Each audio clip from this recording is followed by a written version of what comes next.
What's up, party people and magic makers? Destiny here on this magical Monday. So this whole month we've been chatting about saying things, right? Like just being able to come out and say what you want to say.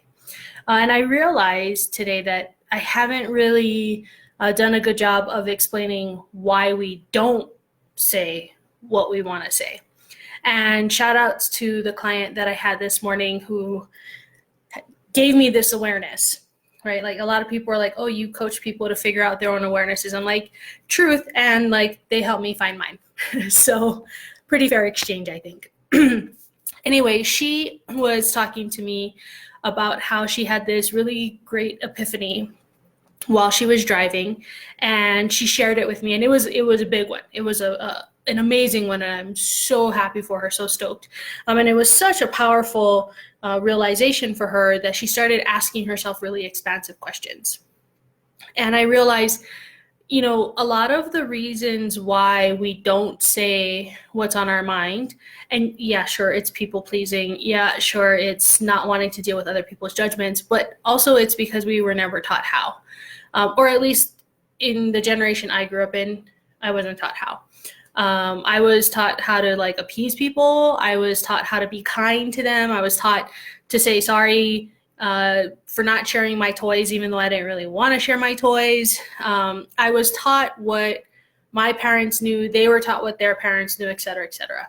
And, you know, when we know better, we can do better, right? And so what I realized is a lot of the times we don't say what we have to say because we don't know what we want to say. And what I mean by that is in our heart and our soul level, we don't know what we want to say because we're not taught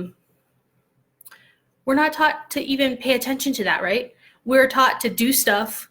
We're taught to get stuff done. We're taught to like move forward, but we're not taught to just like calm down and breathe and really check in and ask ourselves what we're thinking, what we're feeling, what we want, right? We're not given that opportunity to go, well, if I say yes to this, then I'm saying no to whatever is in this hand for you. A lot of times when we say yes to something or someone else, we're actually saying no to ourselves. And so when you have that balance, it's easier to actually say no because you're like, well, do I want to say yes to this or do I want to say yes to me? And even though it seems selfish, right, because we're also taught not to be selfish, it works, right? Like we have that balance where we can go, wait, hang on, is that really what I want? And just checking in with ourselves and asking, well, what is it that I really want? I don't know, I didn't grow up doing that, right? I was taught to use my words, right, when I was really small. But actually saying like, this is what I want and this is how I'm going to get it. No, that wasn't a part of it.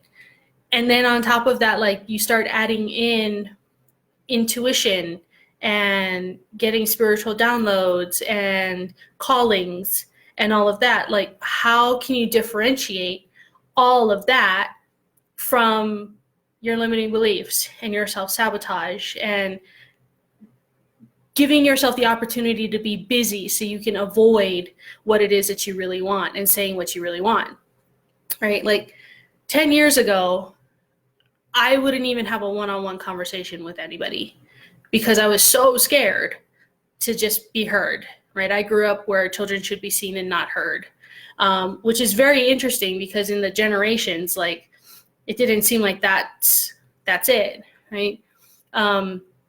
And then slowly, like I was literally forced to meet with one person, then two people, then five people, then running classrooms. You know, now I speak in front of stages with 200-300 people.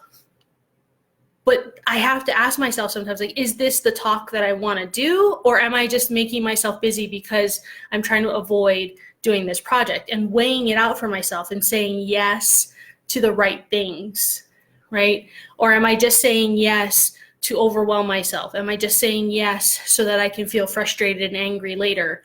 What am I saying yes to? And are those the things that really serve me? And checking in and even asking myself that question. How many of us ask ourselves that question when we're like, hey, will you do this? Right? Like I learned a little trick where I'm like, yeah, can I get back to you in 2 days? Like I'm not gonna I'm not going to give you an answer right there. Oh, hey, let me think about it, because that buys me the time to actually think about it and check in. Then I can actually say what I want to say rather than what I think I should say, which quite frankly blows, because that usually gets me into a ton of trouble and a lot of like frustration and overwhelm. And well, as much as I grew up in that energy and I'm kind of addicted to it, it also blows. So I don't want to do it anymore. Right? But like, think about that. What were you taught? Were you taught to just check in really quick and say it? Or were you taught to appease and people please and be afraid of other people's judgments? Right? And especially if you want to be on stage, or you want to gain the confidence to be on stage and gain the confidence to really deliver an awesome elevator pitch or kill that interview, just knock it out of the park, right? Just have so much confidence because you've checked in and you're like, yep, this is good. This feels so good for me. This is right. And then come from that place instead of like, well, I wonder what would happen if I didn't, or what would they think of me if I said no? Like, there's a huge difference in that, and it can give you a strength to do what feels good for you and like move forward with that. Because when you come from that place of confidence, oh man, you're gonna like knock it out of the park, right? And sharing your message from that place, and not the, oh, well, let's see how many people I can get on my mailing list, or let's see how many people I can upsell place. Like, that's just gross. Yeah, people do it, but oh, that's just icky, right? Like, but coming from that place of, oh man, I this is where I stand. This is my truth and my calling, and I'm supposed to share this message, and it's amazing. Yeah, that's the place to come from. So let's keep talking about how to come from there, right? How to get you in front of the audience that wants to hear that message, and you coming from that place of confidence. That's the juicy stuff. That's the amazing stuff. So hopefully this will get you thinking about like, well, what does it take? Like, what am I saying no to if I say yes to all of these things, right? Am I in, as my friend Cynthia said, radical intention and alignment with myself? Like, think about that. Are you in agreement with you? Or are you just saying yes to please other people? Because that sucks. Right? I want to hear from you. I want to know, were you taught to check in with yourself and you have a yes, if I do this, I know what I'm saying no to? Or were you just taught to agree so that you could please people?